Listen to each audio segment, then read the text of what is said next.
then Bagobong Plata. 5% is coming from the Lumads here in Davao, and kasagaran sa ilaha, nagpuyo sila sa bukid. Okay? So, most of them, they live in the forested areas of Davao. Like Matig Salog tribes, Ma means people, and then the Salog is the river. So, they are the inhabitants of the river. Diritong Salog na floor, so river na siya.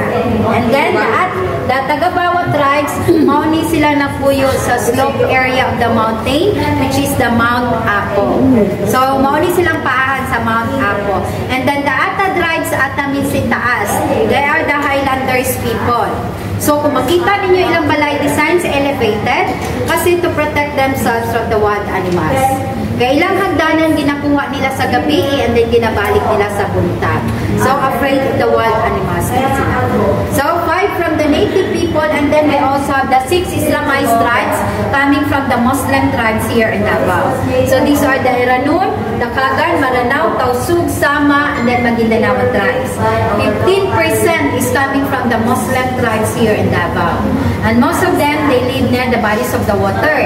Kasagaran sa ilahan ng uyo, sila doon sa tubig.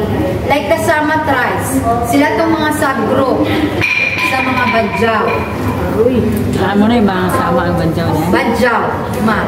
Diri sila ang subgroup sa mga Badjaw. So, di ba ang mga Badjaw, pag tagaan ng mong isa, nagadaghan sila? It's because from the word sama-sama or together. Diba? So, ang mga Badjaw, makita ninyo sa dalan, nagapangayong kwarta, pero diri sa Davao, so, diri sa Davao, ginabawalan na sila na they are begging money. Kasi po, our city government of Davao give them the livelihood. Mga small business lang na mga upay-upay on the dry goods. So, kung makita niyo sa duha ni ka types of Sama. Sama Dilaya and then the Sama Dilaon. Sama Dilaya, those are the land-oriented people. Taga saan kayo, sir? Manila po. Ang Tagalog ko diyan.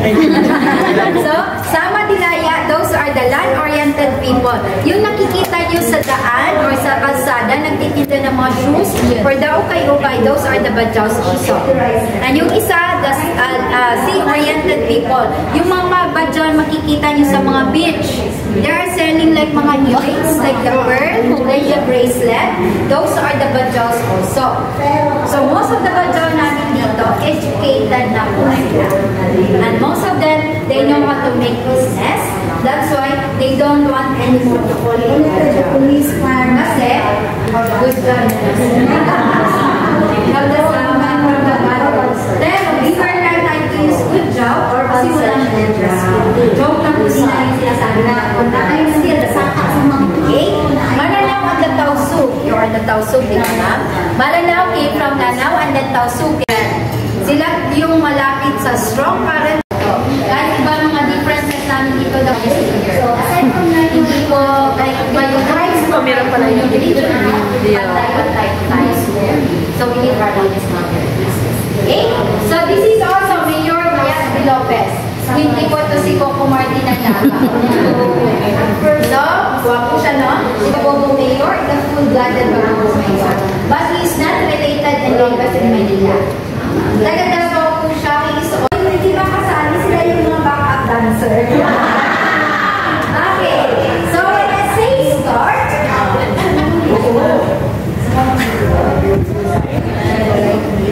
okay, so when I say start, you play the instrument, and then when I say stop, sisigaw po kayo ng Darna. Joke lang, sir. So, sisigaw po kayo ng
Naghagtutoy. Three people in Davao that symbolizes the three people living here in Davao. So this is the Muslim, the Lumad, or then there is the people, and then the Christians.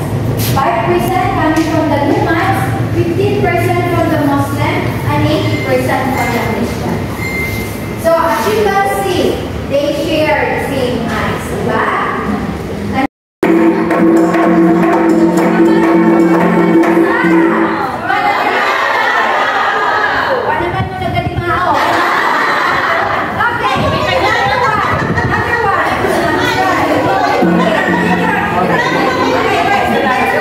Yeah.